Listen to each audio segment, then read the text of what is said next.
सुप्रभात, good morning friends. मैं DC Yadav आप सभी का DCIAS इंस्टीट्यूट पे स्वागत करता हूँ। 23 फरवरी 2023 है आज। हम पढ़ेंगे आज का करंट अफेयर्स सबसे बेहतर और सबसे अलग अंदाज में। तो जुड़िए हमारे साथ, सब्सक्राइब कीजिए DCIAS इंस्टीट्यूट को और पढ़िए सबसे अलग और सबसे बेहतर अंदाज में डेली करंट अफेयर्स। आज का अपना पहला सवाल है साथियों कि कौन सा देश न्यू स्टार्ट ट्रीटी से अलग होने की घोषणा कर दी है? अमेरिका, ईरान, इजराइल या रूस? इसका सही आंसर है ऑप्शन डी, रूस यानी रसिया ने न्यू स्टार्ट ट्रीटी से अलग होने की घोषणा कर दी है, इसलिए इसका सही आंसर है ऑप्शन डी। अब हम बात करते हैं क्या है न्यू स्टार्ट ट्रीटी। लेकिन न्यू स्टार्ट ट्रीटी को जानने से पहले हम सबसे पहले बात करेंगे स्टार्ट ट्रीटी के बारे में, क्योंकि सबसे पहले स्टार्ट ट्रीटी आया था, उसके बाद आया था न्यू स्टार्ट ट्रीटी। दरअसल स्टार्ट ट्रीटी क्या है? इसका पूरा नाम है सामरिक शस्त्र न्यूनीकरण संधि। यानी अब आप समझ गए होंगे कि एक लिमिट तक हथियारों को अपने पास रखने के लिए स्टार्ट ट्रीटी की समझौता हुआ था 31 जुलाई यानी 31 जुलाई 1991 में। ये समझौता हुआ था अमेरिका यानी USA और तत्कालीन सोवियत संघ यानी USSR के बीच।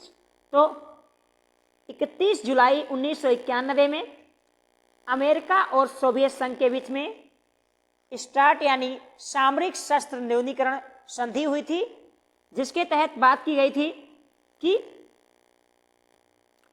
दोनों देशों में से कोई भी देश 6000 से अधिक परमाणु हथियार नहीं रखेंगे और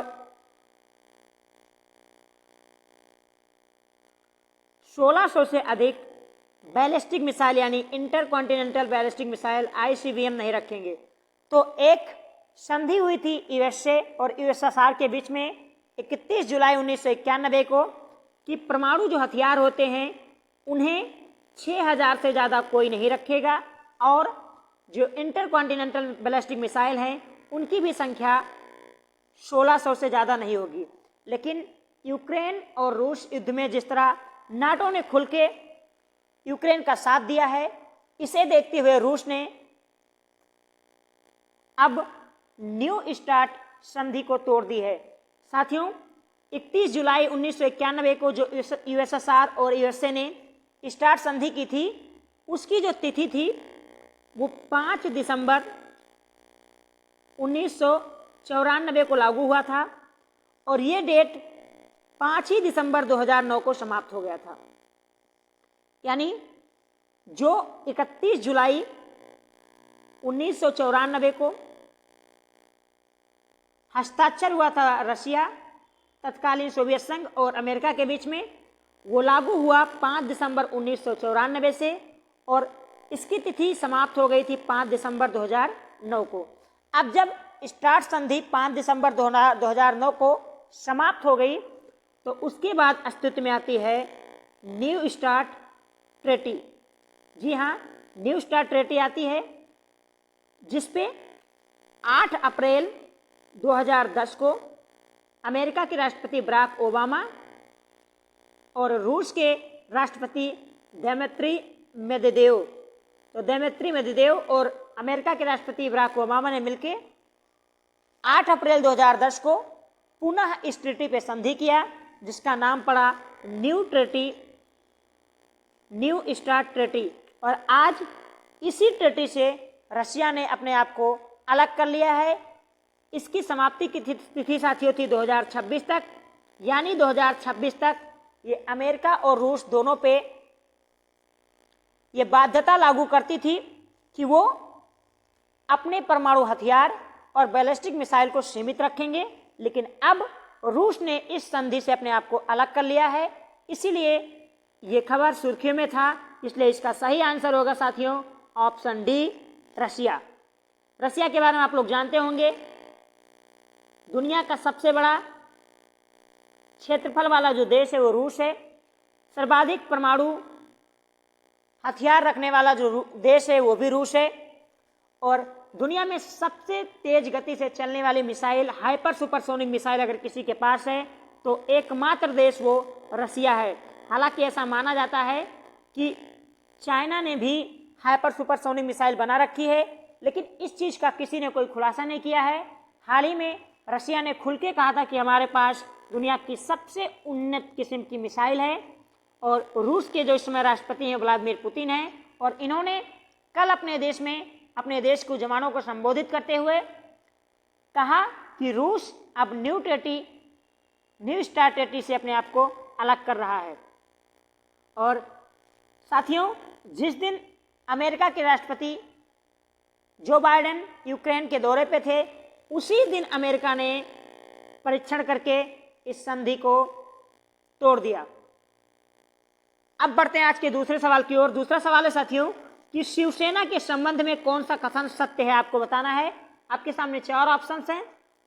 बाला साहब ठाकरे ने 1980 में शिवसेना की स्थापना की थी। जी नहीं, बाला साहब ठाकरे ने तो शिवसेना की स्थापना की थी, लेकिन शिवसेना की स्थापना 1980 में नहीं की थी।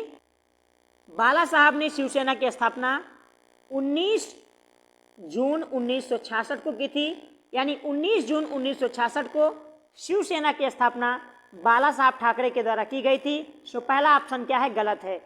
और दूसरा ऑप्शन है साथियों कि 2008 में राज ठाकरे ने नवनिर्माण महाराष्ट्र का गठन किया शिवसेना से अलग होके। राज ठाकरे ने नवनिर्माण महाराष्ट्र का गठन तो किया साथियों, लेकिन 2008 में अलग होके नहीं किया था। इन्होंने राज ठाकरे ने शिवसेना से अलग होके नवनिर्माण महाराष्ट्र सेना का जो गठन किया था वो किया था 2006 में। तो दूसरा ऑप्शन भी गलत है, यानी पहला ऑप्शन तो बाला साहब ठाकरे ने 1980 में शिवसेना की स्थापना नहीं की थी, 19 जून 1966 को की थी। राज ठाकरे शिवसेना से अलग होके नवनिर्माण महाराष्ट्र सेना का जो गठन किया वो 2006 में किया। दूसरा भी ऑप्शन आपका गलत है। तीसरा ऑप्शन आपके सामने है कि उद्धव ठाकरे महाराष्ट्र के दूसरे मुख्यमंत्री रहे हैं। जी नहीं, ये भी गलत है। उद्धव ठाकरे महाराष्ट्र के दूसरे मुख्यमंत्री नहीं रहे हैं। बात शिवसेना के संबंध से हो रही है, तो शिवसेना से जो पहले मुख्यमंत्री बने थे उनका नाम था मनोहर जोशी। मनोहर जोशी, ये कौन बनेगा करोड़पति में भी सवाल पूछा गया था। मनोहर जोशी पहले मुख्यमंत्री बने थे शिवसेना से, जबकि शिवसेना पार्टी से जो दूसरे मुख्यमंत्री बने थे उनका नाम था नारायण राणे। और तीसरे मुख्यमंत्री शिवसेना से बने हैं उद्धव ठाकरे। तो शिवसेना से जो दूसरे मुख्यमंत्री थे वो थे नारायण राणे, यानी उद्धव ठाकरे तीसरे थे। तो इसलिए आपका तीसरा भी ऑप्शन क्या है, गलत है। अब बात करते हैं चौथे ऑप्शन की। चौथा ऑप्शन है कि शिवसेना का चुनाव चिन्ह जो तीर धनुष था वो एकनाथ शिंदे गुट को मिला। ये ऑप्शन सही है, यानी ऑप्शन डी सही है। कल सुप्रीम कोर्ट ने शिवसेना चुनाव चिन्ह विवाद में अपना फैसला सुनाते हुए जो उनका तीर धनुष का निशान था वो एकनाथ शिंदे को दे दिया, और एकनाथ शिंदे अब शिवसेना के हेड हो गए हैं। हालांकि इससे पहले इलेक्शन कमीशन ने शिवसेना के चुनाव चिन्ह तीर और धनुष को फ्रीज कर दिया था और 2 नए चुनाव चिन्ह आवंटित किए थे, एक उद्धव ठाकरे साहब को, एक एकनाथ शिंदे साहब को। बाद में अपने चुनाव चिन्ह को लेके उद्धव ठाकरे जी सुप्रीम कोर्ट में गए और सुप्रीम कोर्ट ने इस मामले पर सुनवाई करते हुए कल यानी 22 फरवरी को एकनाथ शिंदे के पक्ष में फैसला सुनाया, क्योंकि एकनाथ शिंदे के पास बहुमत है और इन्हें ही शिवसेना का जो पुराना चुनाव चिन्ह था तीर धनुष थमा दिया है सुप्रीम कोर्ट ने। और आज के अखबारों की सुर्खियां बनी हुई है ये खबर। और वर्तमान में एकनाथ शिंदे महाराष्ट्र में शिवसेना पार्टी से मुख्यमंत्री हैं। तो टोटल शिवसेना पार्टी से जो मुख्यमंत्री अब तक हुए हैं उनकी संख्या बढ़ के हो गई है 4।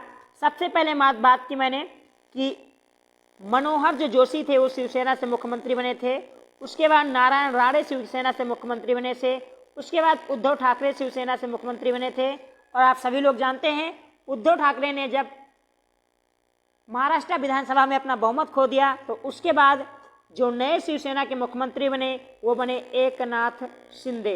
प्रेजेंट टाइम में एकनाथ शिंदे मुख्यमंत्री हैं महाराष्ट्र के। बाकी रही बात महाराष्ट्र की साथियों, तो महाराष्ट्र के बारे में आप लोग जानते होंगे। महाराष्ट्र की स्थापना 1 मई 1960 को हुई थी, जब बॉम्बे राज्य को खत्म करके भाषा के आधार पर 2 नए राज्यों का गठन किया गया था।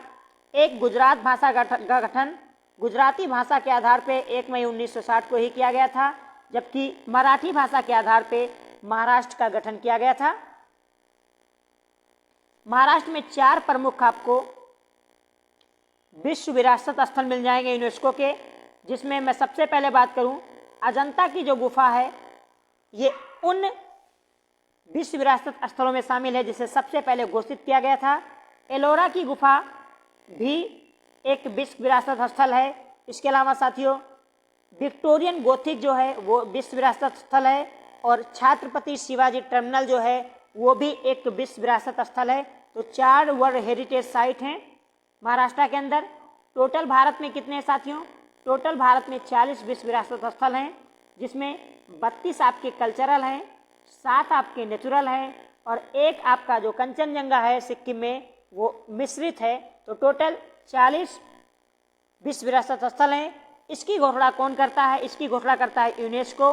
यूनेस्को यानी United Nation Educational Scientific Cultural Organization, जिसकी स्थापना 16 नवंबर 1945 को हुई थी। और यूनेस्को का हेडक्वार्टर कहाँ स्थित है? अगर आपसे ये सवाल पूछा जाए तो यूनेस्को का जो हेडक्वार्टर है साथियों वो पेरिस में स्थित है। पेरिस कहाँ है? पेरिस यूरोप में है, फ्रांस की राजधानी है, और पेरिस सीन नदी के किनारे स्थित है। पेरिस में मिलेगा आपको एफिल टावर, और एफिल टावर का निर्माण कराया था गुस्ताव एफिल ने, इसलिए उसका नाम एफिल टावर भी पड़ा था। और महाराष्ट्र के अंदर आपको कई प्रमुख राष्ट्रीय उद्यान मिल जाएंगे। इसमें सबसे पहले मैं बात करूं कि चंदौली राष्ट्रीय उद्यान आपको महाराष्ट्र में मिलेगा। तो अगर आपसे सवाल पूछा जाए कि चंदौली राष्ट्रीय उद्यान कहाँ है, तो महाराष्ट्र में है। और इसके अलावा साथियों नवेगांव राष्ट्रीय उद्यान अगर आपसे पूछा जाए कहाँ है, तो ये भी महाराष्ट्र में है। सतपुड़ा एक नेशनल पार्क है जो महाराष्ट्र और मध्य प्रदेश दोनों में फैला हुआ है, तो ये भी महाराष्ट्र में है। तो ये प्रमुख कुछ राष्ट्रीय उद्यान है जो आपको महाराष्ट्र में मिलेंगे। अगर आपसे पूछा जाए टोटल देश में राष्ट्रीय उद्यान कितने हैं, तो टोटल देश में राष्ट्रीय उद्यान है 106। पहला कौन सा था अगर पूछा जाए, तो पहला था जिम कॉर्बेट। ये कहाँ है सर? ये है उत्तराखंड में। कब बना था? 1936 में। लेटेस्ट राष्ट्रीय उद्यान कौन सा है? तो लेटेस्ट राष्ट्रीय उद्यान है दिहंग पटकई। दिहंग पटकई, जी हाँ, ये कहाँ पे है? ये असम के अंदर है, और इसे लेटेस्ट 2021 में घोषित किया गया था। तो अब देश के अंदर टोटल राष्ट्रीय उद्यान कितने हैं? 106। जबकि अगर मैं टाइगर रिजर्व की बात करूं यानी बाघ अभ्यारण्य की बात करूं तो उनकी संख्या है 53। लेटेस्ट इसमें जो है वो रानी प्रवाह टाइगर रिजर्व है जो आपको उत्तर प्रदेश में मिलेगा। पहले 52 हुआ करते थे, अब इनकी संख्या बढ़ के 53 हो गई है। अगला सवाल है साथियों कि हाल ही में एडीबी यानी एशियन डेवलपमेंट बैंक ने भारत को समावेशी विकास यानी सस्टेनेबल डेवलपमेंट के लिए और ग्रीन जितनी योजनाएं हैं भारत की यानी हरित योजनाओं के लिए कितने अरब डॉलर रुपए की पेशकश की है। अब देखिए साथियों, दरअसल एडीबी के जो अध्यक्ष हैं यानी एशियन डेवलपमेंट बैंक के, वो भारत आए थे। उन्होंने भारत आकर अपनी तरफ से 25 अरब डॉलर रुपए की पेशकश की, यानी ऑप्शन डी सही है। और एक तरफ पाकिस्तान जो कंगाली के कगार पे खड़ा हुआ है, एकदम दिवालियापन होने वाला है उसका, उसने आईएमएफ, विश्व बैंक, एडीबी सबके सामने अपनी झोली फैलाई, लेकिन किसी ने भी पाकिस्तान को ऋण नहीं दिया। इससे आप समझ सकते हैं कि उसी व्यक्ति को सहारा मिलता है जिसके पास पावर होती है, जिसके पास क्षमता होती है। अगर जिस देश में नेतृत्व करने की क्षमता ना हो, जिस देश में लोकतंत्र खतरे में हो जाए, आप मान लीजिए कि आज के समय में उसका कोई अस्तित्व नहीं है, क्योंकि पाकिस्तान को जिस तरह आईएमएफ ने कर्जा देने से मना कर दिया यानी इंटरनेशनल मॉनेटरी फंड ने, जबकि एक तरफ एशियन डेवलपमेंट बैंक ने भारत को भारी भरकम 25 अरब डॉलर रुपए की पेशकश खुद ही की बिना मांगे हुए। क्योंकि हमने आपको बताया कि एशियन डेवलपमेंट बैंक के जो अध्यक्ष हैं मतासुगु असाकावा। अब बात करते हैं एडीबी यानी एशियन डेवलपमेंट बैंक की। इस बैंक के बारे में अगर साथियों में बात करूं तो इस बैंक की स्थापना हुई थी 19 दिसंबर 1966 को। जी हाँ, 19 दिसंबर 1966 को एशियन डेवलपमेंट बैंक की स्थापना हुई थी। इसका हेडक्वार्टर आपको मनीला मिल जाएगा, मनीला जो फिलीपींस की राजधानी है। और इस बैंक की स्थापना में जापान का बहुत बड़ा हाथ रहा है और शुरुआत से इस बैंक पे जापानियों का दबदबा रहा है। अब प्रेजेंट टाइम में एशियन डेवलपमेंट बैंक में सदस्यों की संख्या की बात करूं तो टोटल 68 सदस्य। भारत संस्थापक सदस्यों में से एक माना जाता है, क्योंकि 1966 में ही जब इसकी स्थापना हुई थी भारत इसका सदस्य बना था। और ये बैंक किस आधार पे देशों की मदद करता है तो UNESCAP के आधार पे, यानी economic commission for the Asia and for east, इसके लिए। और इसके बाद क्षेत्रीय विकास को बढ़ावा देने के लिए एशियन डेवलपमेंट अपने सदस्य देशों को धन मुहैया करवाता है और इसी के तहत भारत को 25 अरब डॉलर रुपए देने की व्यवस्था घोषणा की है ADB ने। अगला सवाल है साथियों कि रुपे क्रेडिट कार्ड को UPI से जोड़ने वाला भारत का पहला निजी बैंक कौन सा बन गया है। जी हाँ साथियों, UPI की धमक पूरी दुनिया में बढ़ती ही जा रही है। ग्लोबल UPI हो रहा है हमारा। बड़ी खुशी की बात है जब हम अखबारों में पढ़ते हैं अपने देश की UPI को, क्योंकि जिस तरह पहले मास्टर कार्ड और वीजा कार्ड का बोलबाला हुआ करता था, अब रुपे कार्ड भी हमारा अपना पूरी दुनिया में जगह बना रहा है। और UPI जो हमारा ऑनलाइन ट्रांजेक्शन है यानी करने वाला एक ऐप है। अभी हाल ही में आपने सुना होगा कि UPI के साथ समझौता किया है सिंगापुर ने UPI के साथ समझौता किया है। इस पर डिटेल से चर्चा करेंगे हम UPI के बारे में। और अब बात कर लेते हैं अपने सवाल के बारे में, क्योंकि रुपे क्रेडिट कार्ड को UPI से जोड़ने वाला भारत का जो पहला निजी बैंक बना है वो बना है HDFC यानी हाउसिंग डेवलपमेंट फाइनेंस, जो कंपनी वाला बैंक है, कॉर्पोरेशन बैंक है HDFC। वो रुपे क्रेडिट कार्ड को UPI से जोड़ने वाला देश का पहला प्राइवेट बैंक बन गया है। साथियों बात अगर हम HDFC की करें, HDFC जो बैंक है ये भारत का सबसे बड़ा निजी बैंक है, यानी पहले स्थान पे निजी बैंकों की सूची में है। दुनिया में बात करूं तो दुनिया का 10वां सबसे बड़ा निजी बैंक है। इसकी स्थापना हुई थी 1994 में और आपको HDFC का जो मुख्यालय मिल जाएगा वो देश की आर्थिक राजधानी मुंबई में मिलेगा।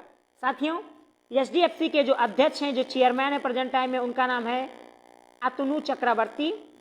आप इसे याद कर लीजिए, ये सवाल पूछा जा सकता है छोटे मोटे वनडे एग्जाम में। और शशिधर जगदीशन इसके CEO हैं। तो इसके CEO कौन हैं? शशिधर जगदीशन इसके CEO हैं और अतनु चक्रवर्ती इसके अध्यक्ष हैं।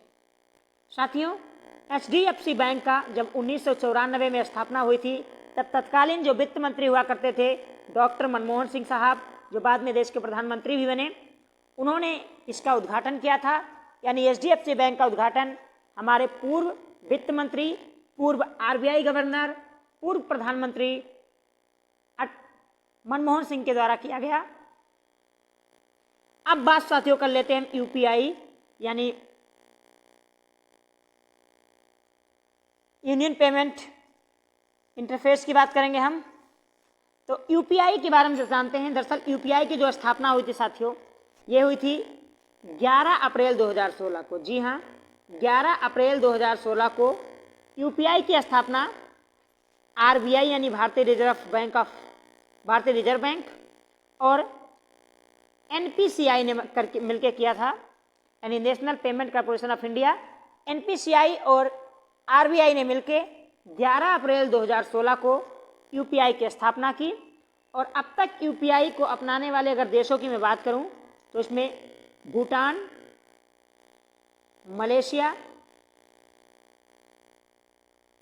UAE यानी यूनाइटेड अरब अमीरात, और हाल ही में परसों आपको 21 फरवरी की न्यूज़ है कि सिंगापुर ने भी अब UPI के लिए समझौता किया है क्रॉस बॉर्डर कनेक्टिविटी को लेके। तो हमारा UPI आजकल ग्लोबल की तरफ बढ़ रहा है। साथियों अगला सवाल है कि दिल्ली नगर निगम महापौर किसे चुना गया। काफ़ी दिनों तक चलने वाली सरगर्मियों के बावजूद अब फाइनली दिल्ली में महापौर को चुन लिया गया है। आपके सामने 4 ऑप्शंस हैं कि कल यानी 22 फरवरी को दिल्ली का महापौर किसे चुना गया। रेखा शर्मा को, शैली ओबराय को, मोहम्मद इकबाल को या ज्ञानेश भारती को। इसका सही आंसर है ऑप्शन बी, शैली ओबराय को दिल्ली नगर निगम का महापौर चुना गया है। इन्होंने बीजेपी के रेखा शर्मा को 34 वोटों से हराकर बीजेपी से एक तरीके से 15 साल की जो इतिहास है उसके तोड़ते हुए शैली ओबराय यानी आम आदमी पार्टी की लीडर दिल्ली नगर निगम की महापौर चुनी गई।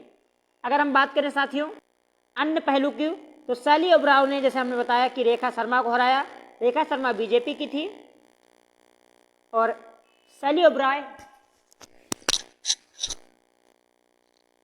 और दिल्ली नगर निगम के जो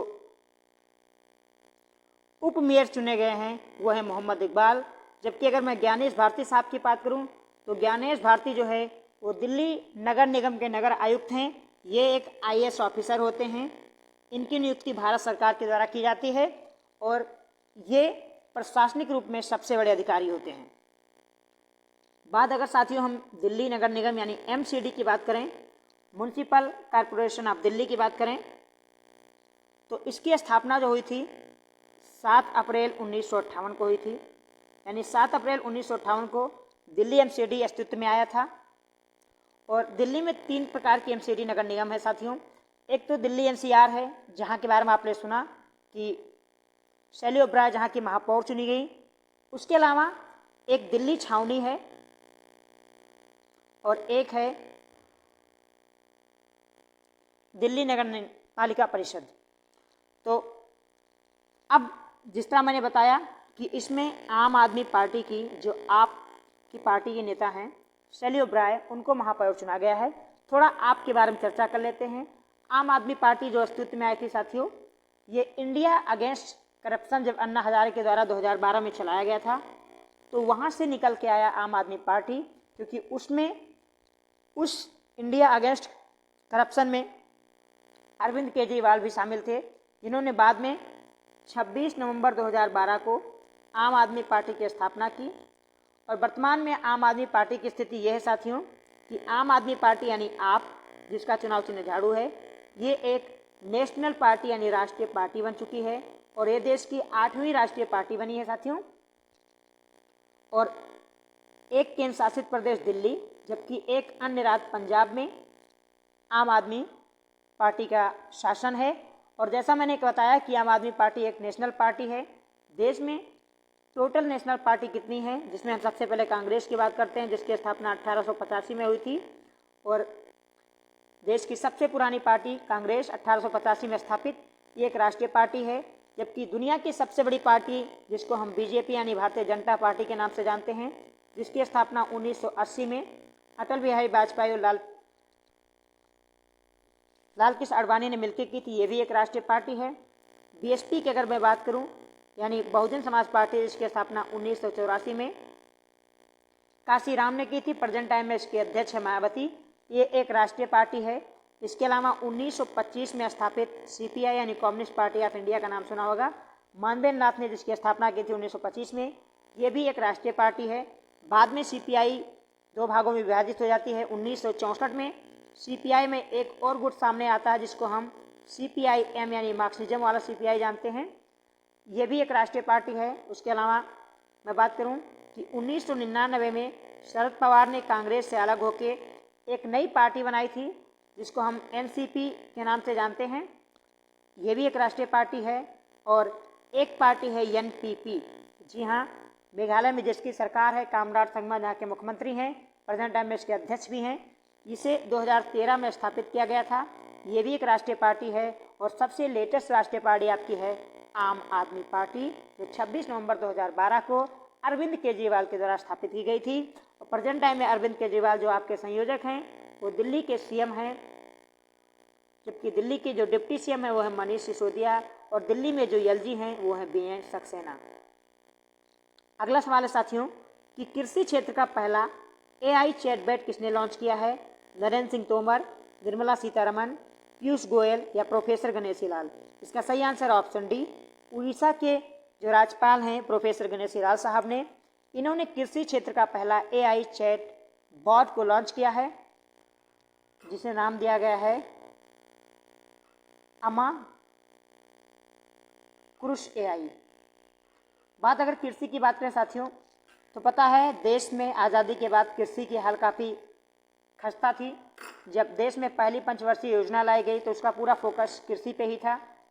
बाद में हम सभी लोग जानते हैं हमारे देश में कृषि में उन्नत कृषि स्थापित करने का सबसे बड़ा जो श्रेय जाता है वो M.K. स्वामीनाथन साहब को जाता है। M.K. स्वामीनाथन साहब जो भारतीय कृषि की हरित क्रांति के जनक माने जाते हैं, इन्होंने 60 के दशक में लगभग 1965 में हरित क्रांति लाई भारत में, जिसके बाद उन्नत किस्म की बीजें आई। हमारा देश धीरे धीरे खाद्यान्न में आत्मनिर्भर बनते गया और आज ये स्थिति है कि यूक्रेन और रूस युद्ध के बीच में, दुनिया में महंगाई के बीच में हम पूरी दुनिया को गेहूं और चावल एक्सपोर्ट करते हैं। चीन के बाद हमारा गेहूं चावल के उत्पादन में दुनिया में दूसरा स्थान है साथियों। और देश में हरित क्रांति लाने के लिए M.K. स्वामीनाथन साहब को भारत सरकार ने 1967 में पद्मश्री से सम्मानित किया, जबकि 1972 में इन्हें पद्म भूषण से सम्मानित किया और 1976 में देश के तीसरे सबसे बड़े नागरिक पुरस्कार जो है पद्म विभूषण से भी सम्मानित किया गया। लेकिन ये एक दुर्भाग्य की बात है कि देश में कृषि को सक्षम बनाने वाले M.K. स्वामीनाथन साहब को आज तक भारत रत्न पुरस्कार से सम्मानित नहीं किया गया। ये कहीं ना कहीं एक सरकार की अनदेखी है जिसको पूरा करना चाहिए। इतने बड़े वैज्ञानिक जिन्होंने सक्षम बनाया पूरे देश को, उन्हें भारत रत्न अवार्ड जरूर दिया जाना चाहिए अकॉर्डिंग टू मी। बाकी रही बात M.S. स्वामीनाथन साहब की बात करूं तो मैं M.S. स्वामीनाथन या M.K. स्वामीनाथन जो भी आप कह लीजिए, इनको दुनिया का पहला जो खाद्य पुरस्कार था, यानी पहला खाद्य पुरस्कार जो दिया गया था 1987 में इन्हें ही मिला था। और इनको रमन मैग्सेसे पुरस्कार से भी सम्मानित किया गया 1971 में। तो ये रही है हमारे कृषि के महान वैज्ञानिक M.K. स्वामीनाथन साहब की उपलब्धियां। जबकि पूरी दुनिया में जो हरित क्रांति के जनक माने जाते हैं उनका नाम है नॉर्मन बोरलॉग। नॉर्मन बोरलॉग को पूरी दुनिया में हरित क्रांति का जनक माना जाता है। 1960 के दशक में इन्होंने जो हाइब्रिड वीएस होता है उसकी उपलब्धि इन्होंने सामने रखी और इसी के लिए उन्हें 1970 में शांति के नोबेल पुरस्कार से भी सम्मानित किया गया। तो ये था साथियों कृषि से महत्वपूर्ण कुछ तथ्य। अब बढ़ते हैं अपने अगले सवाल की ओर।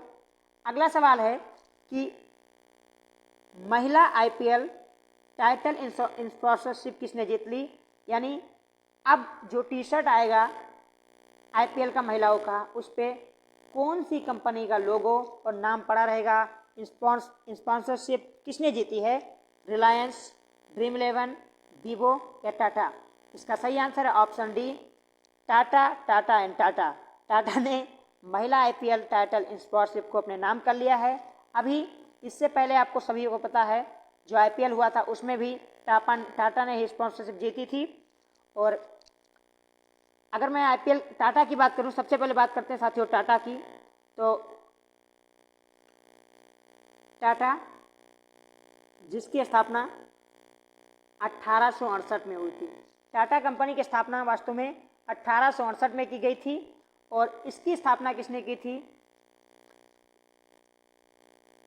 JR टाटा ने की थी। तो JR टाटा ने 1868 में टाटा की कंपनी की स्थापना की और उसके बाद हम पाते हैं कि 1932 में टाटा ने टाटा एयरलाइंस की स्थापना की।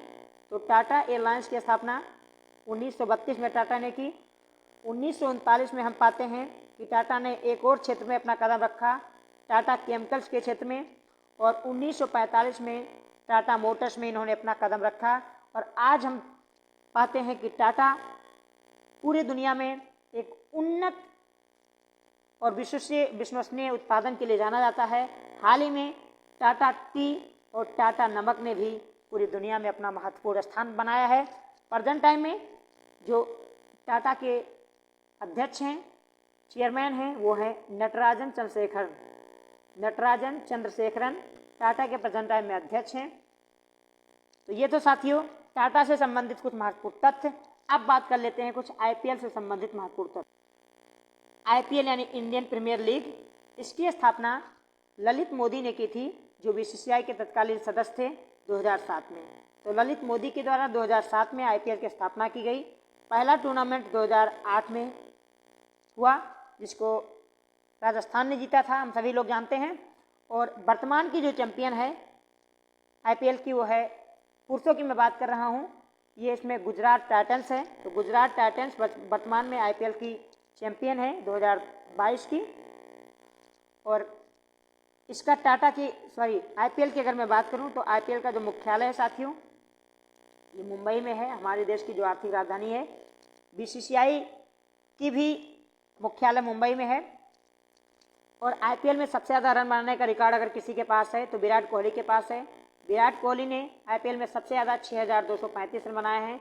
जबकि सर्वाधिक विकेट लेने की बात करूं तो ड्रेन ब्रावो का नाम आपने सुना होगा, इन्होंने 183 विकेट लेने का कारनामा अपने नाम किया है। यानी सर्वाधिक विकेट ड्रेन ब्रावो ने, सर्वाधिक रन विराट कोहली ने बनाया आईपीएल में। और ये था आईपीएल से कुछ महत्वपूर्ण तथ्य। और आईपीएल को कौन होस्ट कराता है, तो आईपीएल को होस्ट कराता है साथियों बीसीसीआई यानी भारतीय क्रिकेट कंट्रोल बोर्ड। और बीसीसीआई के बारे में आप लोग जानते हैं होंगे कि 1928 में बीसीसीआई की स्थापना हुई थी और इसका भी मुख्यालय मुंबई में है। प्रेजेंट टाइम में बीसीसीआई के जो अध्यक्ष हैं वो रोजर बिन्नी हैं। रोजर बिन्नी बीसीसीआई के अध्यक्ष हैं, जबकि बीसीसीआई के जो सीईओ हैं ये हिमाम अमीन हैं। हिमाम अमीन ये बीसीसीआई के सीईओ हैं। जबकि बीसीसीआई के सचिव की बात करूं तो जय शाह बीसीसीआई के सचिव हैं। जय शाह जो अमित शाह के पुत्र हैं और हिमाम अमीन ये सीईओ हैं, जबकि रोजर बिन्नी बीसीसीआई के अध्यक्ष हैं। अगर मैं महिला प्रीमियर की बात करूं साथियों, जो विमेन आईपीएल भारत में होने वाला है इस वर्ष, उसमें 5 टीमें भाग ले रही हैं। वो 5 टीमें कौन कौन सी है? एक तो दिल्ली कैपिटल्स है, इसके अलावा एक मुंबई इंडियंस है, एक रॉयल चैलेंजर्स बेंगलुरु यानी आरसीबी है, एक आपको मिल जाएगा गुजरात फैंटन्स करके, और एक है यूपी वॉरियर्स। तो UP warriors, Gujarat, royal Challengers Bengaluru, Mumbai Indians और दिल्ली कैपिटल्स, ये 5 टीमें हैं जो इस बार विमेन आईपीएल टीम में भाग ले रही हैं।